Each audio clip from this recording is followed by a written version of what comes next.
राधे राधे दोस्तों, आप सभी का हमारे YouTube चैनल अध्यात्म भक्ति में बहुत बहुत स्वागत है। तो आइए सुनते हैं वैशाख महात्म्य के 13वें अध्याय की कथा। तो बोलिए प्रेम से भगवान विष्णु की जय, माता लक्ष्मी की जय, सर्व देवी देवताओं की जय। ब्रह्मा जी कहने लगे, हे यम, इसमें क्या आश्चर्य की बात है? क्यों दुखी होते हो? सद्गुणों से ईर्ष्या करना मरणांतक होता है। उसके उच्चारण मात्र से ही परम पद की प्राप्ति होती है। फिर राजा के शासन में विष्णु लोक को क्यों न जाएं, जिनकी जीवा पर हरि ये दो अक्षर विराजमान हैं, और जो विष्णु भगवान को प्रणाम करते हैं, स्मरण करते हैं और उनके गुणानुवाद का गान करते हैं, उनको अश्वमेघ यज्ञों के समान फल मिलता है। संपूर्ण पाप दूर हो जाते हैं।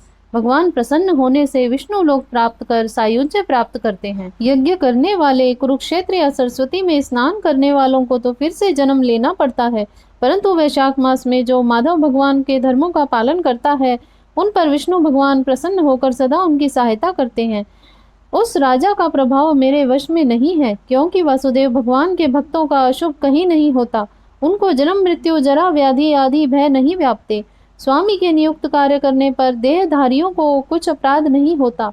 हे यम, जब तू इस कार्य को करने में असमर्थ है तो तेरा क्या दोष? तू शोक मत कर। ब्रह्मा जी के ऐसे कहने पर यम बहुत दुखी हो दीन वाणी से कहने लगा, हे तात, अब मुझे अपने काम पर जाने की इच्छा नहीं है।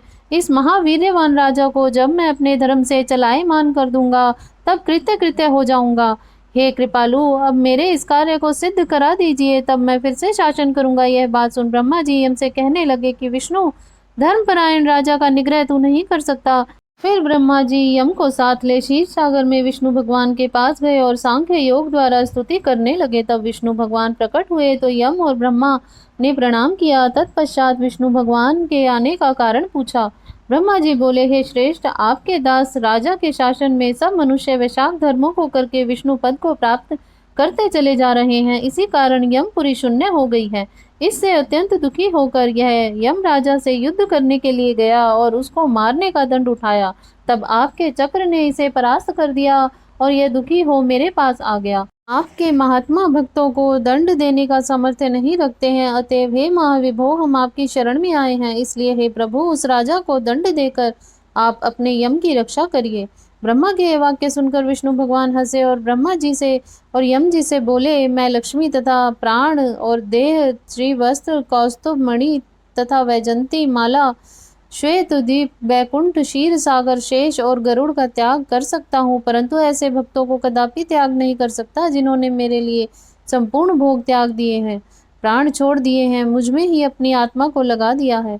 उन्हें मैं कैसे छोड़ सकता हूँ? अतएव हे यम, मैं तेरे दुख को दूर करने का उपाय बताता हूँ। उस राजा को मैंने 10 सहस्त्र वर्ष की आयु दी है, उसमें से 8 सहस्त्र वर्ष बीत चुके हैं। अब 2 सहस्त्र वर्ष की आयु भोग कर वह मेरी सायुज्य भक्ति को प्राप्त हो जाएगा। तब एक वेन नामक राजा बड़ा दुराचारी होगा, वह सब वेदोक्त धर्म का लोप कर देगा। तब वैशाख के धर्म भी नष्ट हो जाएंगे। फिर अपने ही पाप से वेन जल जाएगा। तब मैं पृथु का रूप धारण करके पुनः धर्मों की स्थापना करूंगा और वैशाख को प्रख्यात धर्म मनुष्य से कराऊंगा। इस प्रकार हे यम, तेरे कार्य की सिद्धि हो जाएगी, तू खेद मत कर। वैशाख के धर्म में निष्ठ महात्माओं द्वारा इस वैशाख मास में भी तुझे भाग प्राप्त होगा।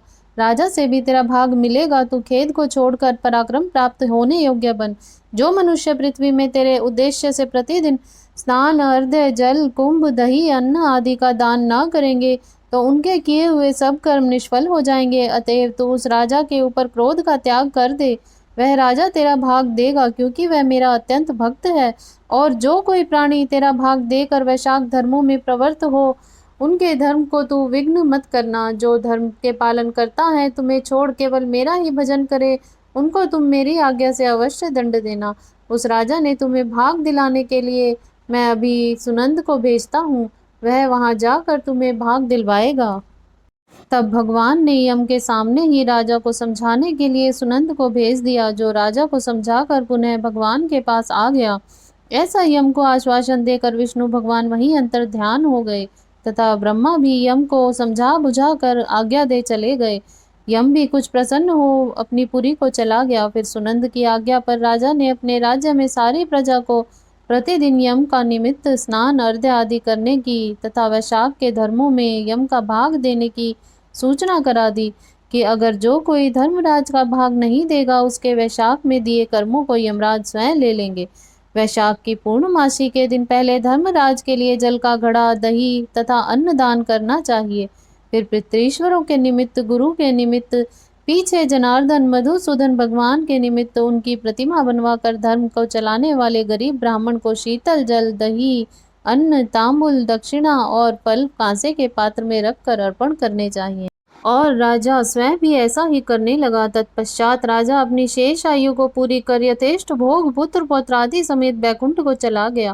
फिर वेन नाम का एक महान नीच राजा हुआ। उसने सब धर्म तथा वैशाख धर्मों को लोप कर दिया। अतः सब प्राणी धर्मों को करना भूल गए। इसी कारण वैशाखों धर्म बहुत प्रसिद्ध नहीं है। विष्णु भगवान को कोई विरले भक्त ही इन धर्मों को जानते हैं। तो इस प्रकार से वैशाख महात्म्य में नारद एवं अम्बरीश के संवाद में यमदूत सांत्वना नामक 13वां अध्याय पूर्ण हुआ। तो बोलिए प्रेम से भगवान विष्णु की जय, माता लक्ष्मी की जय, सर्व देवी देवताओं की जय। अगर आपको हमारे द्वारा दी गई ये जानकारी अच्छी लगे तो आप चैनल को सब्सक्राइब कर लें और वीडियो को लाइक करें, शेयर ज़रूर करें। धन्यवाद।